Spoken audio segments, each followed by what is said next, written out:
Adam sucks. There is no getting around that. Whether you hate him for his hypocrisy, his vulgarity, his rudeness, his outright just being a bit of a dick, it's pretty clear that Adam, at least in my opinion, seemed to be a pity inclusion into heaven, because how bad would it look if the first man ever created wasn't good enough to get into heaven? Now, it is my personal theory that Adam was a pity invite because the optics of absolutely failing on your first try of humanity would look really bad. And in heaven, if he was the sole exception, maybe the angels could kind of keep it under wraps a little bit, not really tell him that he was an exception to the rule, and just monitor him a little bit to make sure he doesn't get out of hand. Now, there are some others that prescribe to the theory that Adam was good enough in his life to get into heaven, but then at some point, for some reason or another, in heaven he started a downfall that gave him more arrogance and just generally turning him into what we see in Hazbin Hotel. Yeah, I've never made a mistake in my fucking life. Regardless of which theory you prescribe to, at the end of the day, Adam as we know him sucks. Well, this just got interesting. To me, it's pretty obvious why Adam wants to lead the extermination, why he pitched it to Sarah. It fits with the character as we're introduced to him, and in my opinion, it leads to redemption being possible. Now, to get into this, I think we need to talk about Penchus. Sir Penchus, our special little guy. He clearly loves everyone in the hotel, is willing to fight for them, and does, as we see, get redeemed in the end once he's killed by Adam. Despite Penchus having the resolve to sacrifice himself for his friends beforehand, he actually had to go and make that sacrifice before he was actually redeemed and sent to heaven. Now, this could open up two different possibilities. One that I personally believe in, and another that I'm just gonna mention just for the sake of thoroughness. Possibility number one is that perhaps the heaven's judgment system in determining who gets redeemed is that intent isn't enough. They do have to actually sacrifice themselves, or not necessarily sacrifice themselves, but go through with the intention of the action that would have gotten them into heaven. So where Penchus was intent on sacrificing himself, he was willing to do it, he could not get redeemed until he actually made that sacrifice and was killed by Adam.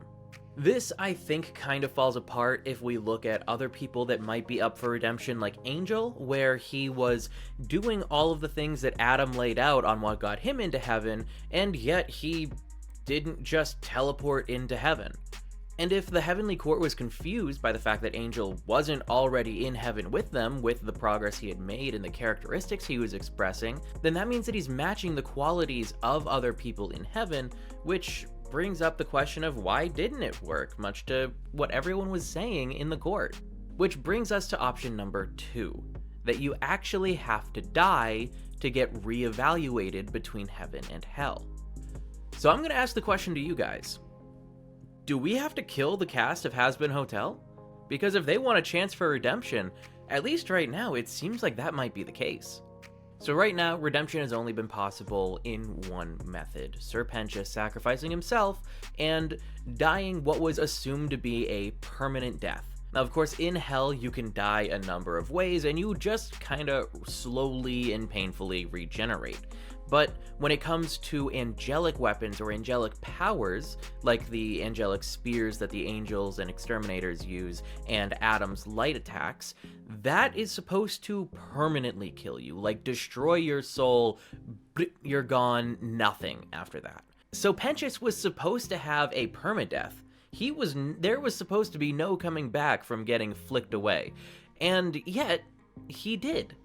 He showed up right in front of Sarah and Emily in a new holy garb rather than his hell design, and without his egg boys, which I think that is a sin. And if I don't see the egg boys come back as little chickens, like little chickies, I want his egg boys to become his chickies. I want that so bad. Because they were there, they sacrificed with him. I want them included. Okay, can we do that? Can we? If If you want to see Penchus and his chick boys in Season 2, leave a like. Let's see how many people we can get that agree with that. It's clear that God or heaven or whatever cosmic force have you intervened in what was supposed to be a permanent death and determined that Penchus was good enough to go to heaven based on the progress he had made and the actions he had taken. Now, it could be that whatever force is deciding this worthiness and sending people to heaven or hell is connected to the angelic weapons or the holy light or things like that, that maybe in dying to those things, you get reevaluated no matter what, and Penchus was just the first one that had made progress. It does make you wonder if Penchus had done all those actions, made that progress, and wasn't in a final last stand and just happened to die in the next extermination, would he have gotten the same treatment because of all the progress he had gotten? Would he have still been reincarnated into heaven, or would he have just joined the countless thousands or millions of sinners that have been permanently extinguished due to the exterminations?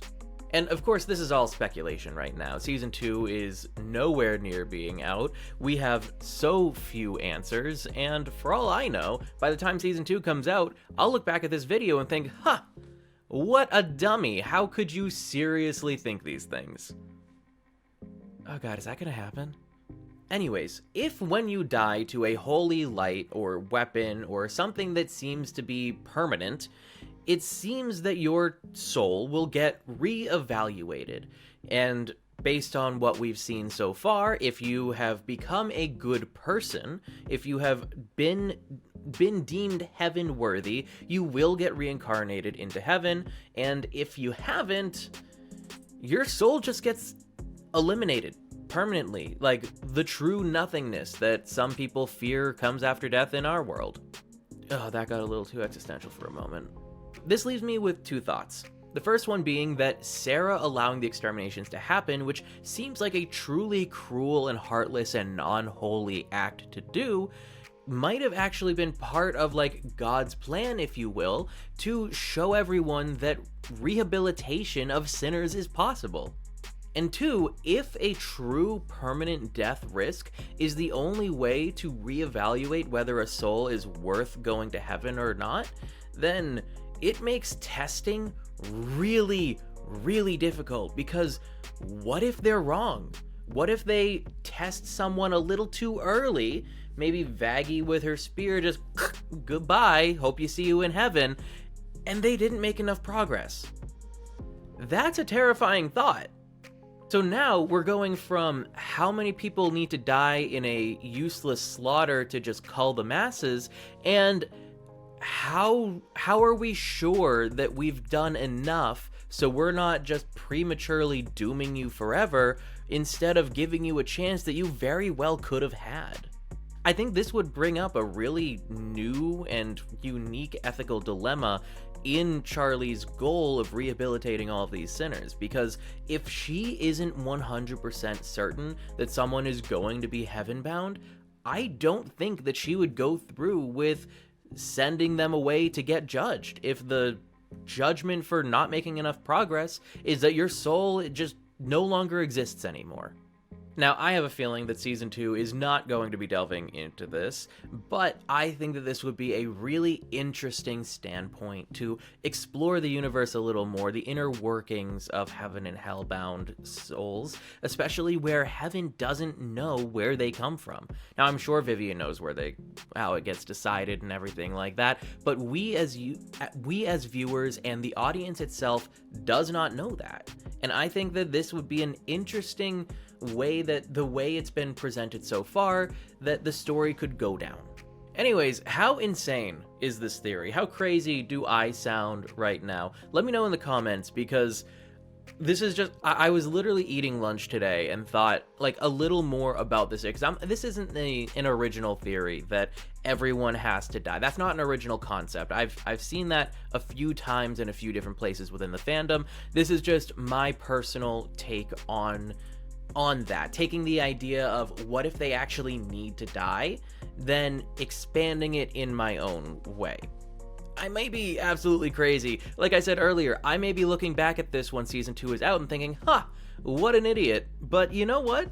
Right now, I'm feeling pretty confident. So Let me know if you agree, let me know if you disagree.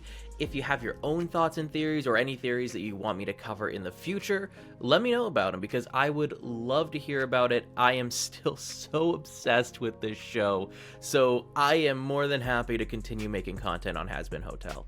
Anyways, I hope you guys enjoyed the video. If you did, make sure to leave a like and comment maybe your least believable part of this. And I will hopefully see you guys in the next one. Peace out.